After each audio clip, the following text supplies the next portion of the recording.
Number 5। एक समकोण त्रिभुज की ऊंचाई। कौन त्रिभुज का रहा है? समकोण। समकोण त्रिभुज। पहले समकोण त्रिभुज को समझ लेते हैं, उसके बाद जो कहेगा उसको बारी बारी करते जाएंगे। किस त्रिभुज चर्चा किया है? समकोण। समकोण त्रिभुज। तो इसको हम लोग क्या कहते हैं? जिसका एक कोण 90 इंच का हो। क्या इंच का हो? 90। और तीनों कोणों का योग, तीनों कोणों का कितना डिग्री? 180 डिग्री हो। तो समकोण त्रिभुज में क्या सब होता है? ये जो खड़ा है क्या है? ये खड़ा वाला जिस पर पड़ा है क्या होगा? ये आधार। और ये जो ऐसे खींचा हुआ है इसको क्या कहते हैं? कर्ण। क्या कहते हैं इसको? ये आपका हो गया कर्ण। हाइपोटेनस मतलब एच। ये हो गया आपका बेस मतलब आधार, ठीक। और ये आपका क्या हो गया? लंब, परपेंडिकुलर पी, ठीक। ये आपका बन गया समकोण त्रिभुज। क्या बन गया आपका? ये समकोण त्रिभुज। तो क्वेश्चन कर रहा है कि एक समकोण त्रिभुज, एक समकोण। तो पहले समकोण त्रिभुज समझ लिए। त्रिभुज में क्या गो भुजा? 3 गो, जिसमें कि एगो कोण क्या इंच का होना चाहिए? 90 इंच का होना चाहिए। चलिए पढ़िए आगे। त्रिभुज की ऊंचाई इसके आधार से 7 सेंटीमीटर कम है। ध्यान से सुनिएगा। कह रहा है त्रिभुज की ऊंचाई, त्रिभुज की ऊंचाई आधार से 7 सेंटीमीटर कम है। अब क्वेश्चन को यहाँ समझिए, क्वेश्चन कह क्या रहा है। हम कह रहे हैं कि तुमसे हमको 30 टका कम है, तुमसे हमको 30 टका। अब तुमको क्या रुपया है ये बात पता रहेगा तब ना हम कम करके पता कर लेंगे। सपोज कीजिए तुमको है 50 रुपया। क्या रुपया तुमको है? 50। और तुमसे 30 रुपया हमको कम है तो हमको कितना होगा? बोलिए। तुम्हारे पास 50 है, हमको तुमसे 30 कम है, तो तुम्हारे पास तब कितना होगा? 20 होगा। एक्स्ट्रा 20 होगा ना। मतलब तुमसे 30 कम है, 30 कम है तो 20 एक्स्ट्रा हुआ। तो यही क्वेश्चन करा, मतलब हम डिपेंड है तुम पे, हम डिपेंड है और लंब डिपेंड है आधार पर। लंब डिपेंड है। क्वेश्चन कर रहा है कि आधार से 7 सेंटीमीटर कम है, लेकिन आधार क्या है वो दिया है क्वेश्चन में। पढ़िए तो। यदि कर्ण 13 सेंटीमीटर का। कर्ण तो दिया है 13 सेंटीमीटर। ये क्या सेंटीमीटर दिया है? 13 सेंटीमीटर। ये आधार दिया है, क्या दिया हुआ बताइए? आधार कुछ दिया हुआ है? नहीं। क्वेश्चन को पढ़िए, आधार है दिया हुआ हो तो अन्य 2 भुजाओं का ज्ञात कीजिए। ज्ञात कीजिए। तो ये आधार कहीं लिखा हुआ था क्वेश्चन में? नहीं। आधार जब नहीं लिखा हुआ था, जब नहीं पता रहता तो उसको हम लोग क्या करते हैं? एक्स मानते हैं। क्या मानते हैं? तो माना कि आधार कितना सेंटीमीटर है? तो क्वेश्चन कर रहा है आधार से 7 सेंटीमीटर लंब कम है। क्या है? तो लंब क्या हो जाएगा तब? इससे 7 सेंटीमीटर कम, तो किस में से घट जाएगा? एक्स में से। कितना घट जाएगा? 7 घट जाएगा। ये हो गया आपका एक्स, इसमें से कितना घटाना है? 7 सेंटीमीटर। तो ये हो गया एक्स, ये हो गया एक्स माइनस 7। आई तो स्पष्ट दिया है 13 सेंटीमीटर है। क्या सेंटीमीटर है? 13 सेंटीमीटर है। देखिए हमको आधार पता नहीं था, आधार को क्या किए? मान लिए। अब आधार जब मान लिए तो क्वेश्चन कर रहा है, क्वेश्चन के अकॉर्डिंग लिखे हैं। क्वेश्चन कर रहा है इससे 7 सेंटीमीटर कम है, इससे 7 सेंटीमीटर। तो जब इससे 7 सेंटीमीटर कम है, स्पष्ट लिख दिया कर्ण 13 सेंटीमीटर है। कर्ण क्या सेंटीमीटर है? तो कह रहा है कि अन्य भुजाएं ज्ञात कीजिए। तो ये तो पता है ना, अन्य भुजा मतलब क्या? ये एक्स का मान निकालिए, कुछ भी आए, 2 4 5 6 7 8 9 10 कुछ भी आए, इसका एक्स का मान निकालिए। ये निकल जाएगा एक्स का मान, तो उसमें से 7 घटा लेंगे तो इसका भी मान निकल जाएगा ना। तब एग्जैक्ट पता चल जाएगा जो इसमें आधार कितना था और लंब कितना था।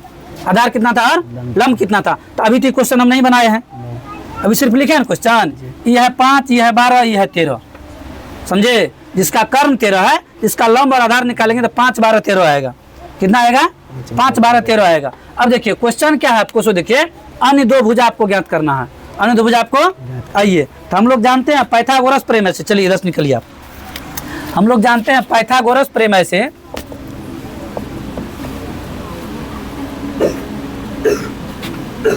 पाइथागोरस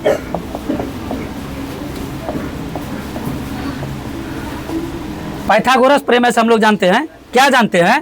कर्ण स्क्वायर बराबर, कर्ण स्क्वायर बराबर मतलब कर्ण बराबर फॉर्मूला था लंब का स्क्वायर प्लस आधार का स्क्वायर। मतलब सिर्फ कर्ण में प्लस होता है, कर्ण में, बाकी ये दोनों में माइनस होता है। अगर आप लंब के लिए लिखिएगा इसमें भी माइनस होगा, आधार के लिए लिखिएगा इसमें भी माइनस होगा, लेकिन कर्ण के लिए क्या होता है? प्लस होता है। तो कर्ण स्क्वायर बराबर क्या हो जाएगा फॉर्मूला आपका? बोलिए। लंब का स्क्वायर प्लस क्या हो जाएगा? आधार का।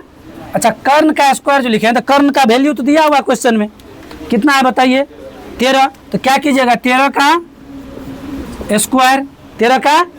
अच्छा लंब जहाँ लिखे हैं, लंब है कितना, x माइनस 7 है, तो x माइनस 7 का स्क्वायर हो जाएगा, x माइनस 7 का स्क्वायर प्लस आधार, आधार कितना है, x है, x का हो जाएगा स्क्वायर।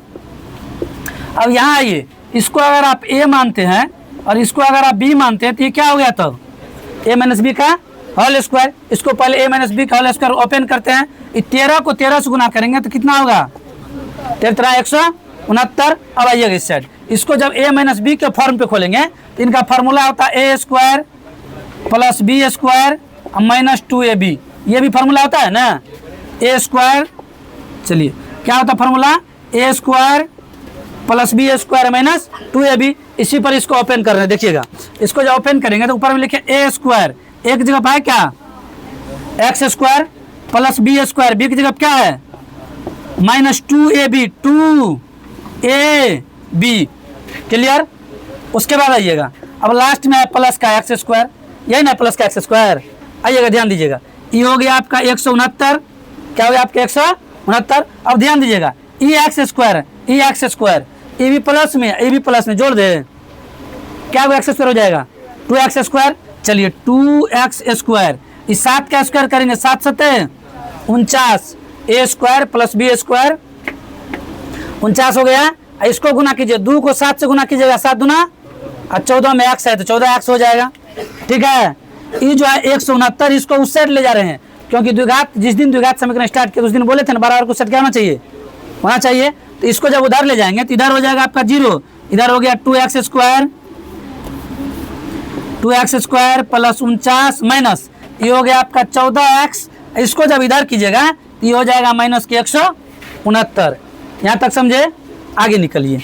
अब आइएगा 2x स्क्वायर प्लस, देखिए ये प्लस के 49, ये 169 माइनस का 169, तो यहाँ जब घटा लीजिएगा तो कितना बचेगा बोलिए, 169 में से अगर आप 49 घटा लीजिएगा कितना बचेगा बोलिए, 120,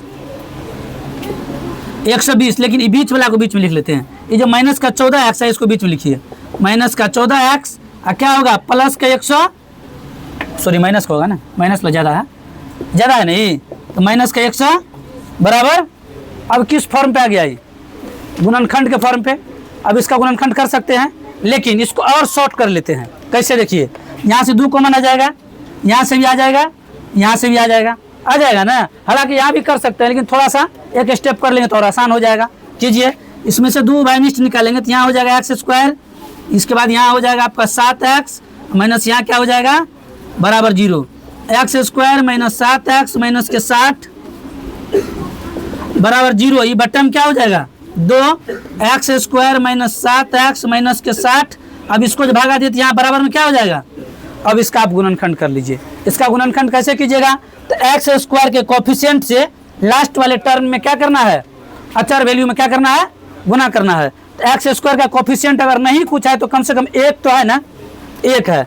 1 को जब गुना कीजिएगा आप किससे, 60 से, तो गुना करने पर क्या आएगा, इस 60 को ऐसे 2 पार्ट में तोड़िए, 60 को ऐसे 2 पार्ट में तोड़िए, जिसको गुना करने पर 60 घटाने पर 7, 12 पंचा 60, 12 में से 5 घटाइए, क्लियर।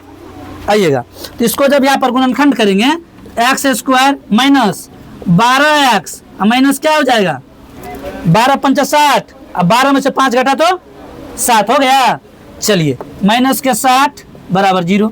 अब देखिएगा एक्स स्क्वायर माइनस, इसको जब करेंगे ये अंदर जाके हो जाएगा क्या, प्लस होगा, माइनस बराबर 0। अब करना क्या है, ये दोनों में से कॉमन निकाल लीजिए, ये दोनों में से कॉमन निकाल लीजिए, कॉमन निकालना है ना।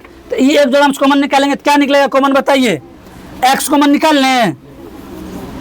चलिए एक्स जब कॉमन निकाल लेंगे तो यहाँ से बच जाएगा आपका एक्स माइनस के 12। इसमें से आइए, यहाँ 5 है, यहाँ 60 है, इसमें एक्स है लेकिन इसमें एक्स नहीं है। ऐसा करते 5 कॉमन निकालते, 12 पंच 60 हो जाएगा ना, 5 कॉमन निकाल लेते, लेकिन चिन्ह कौन सी का, प्लस का आएगा। चलिए 5 कॉमन निकाल लिए। 5 जब हम कॉमन निकालते हैं तो यहाँ से आपको बच जाएगा एक्स, क्या बच जाएगा, अब 12 पंचे 60 माइनस के, देखिए एक्स माइनस 12, एक्स माइनस 12 हो गया ना, एक्स माइनस 12 और एक्स माइनस 12 2 बार हो गया। अब ध्यान दीजिएगा, जो 2 बार होता है उसको क्या करते हैं, एक बार। तो चलिए एक्स माइनस 12 को एक बार लिखिए बराबर 0, एक्स का मान कितना आ गया आज जो उभयनिष्ठ निकालते हैं x प्लस 5, तो x प्लस 5 बराबर 0, तो x का मान निकालेंगे तो प्लस का 5 इधर आगे क्या हो जाएगा, माइनस का 5। अच्छा, मानने से पहले ये हम माइनस में नहीं मानेंगे, मानेंगे तो कुछ मान प्लस में ही मानेंगे। इसका मतलब ई मान जो है, ई मान इनवैलिड है, मतलब ई मान गलत है। ई मान क्या है, गलत है। ई मान नहीं रखना हमको, मान कौन सा रखना है, x का मान जो हम 12 निकाले हैं वो रखिए। तो हम x को माने थे क्या सेंटीमीटर, माने थे क्या, x माने थे, इसका मान कितना निकाले हम, ये हो गया 12, कितना हो गया ये। अब हमको क्या चाहिए, x में से 7 घटाना है, x में 7, तो हम क्या बोलेंगे, यहाँ के घटाएंगे, x में से जब 7 घटाएंगे, x में से 7 घटाएंगे तो x का मान है कितना हमारा, तो 12 में से 7 क्या करेंगे, तो 12 में से 7 माइनस करेंगे तो बचेगा क्या, तो यहाँ लंब कितना हो गया।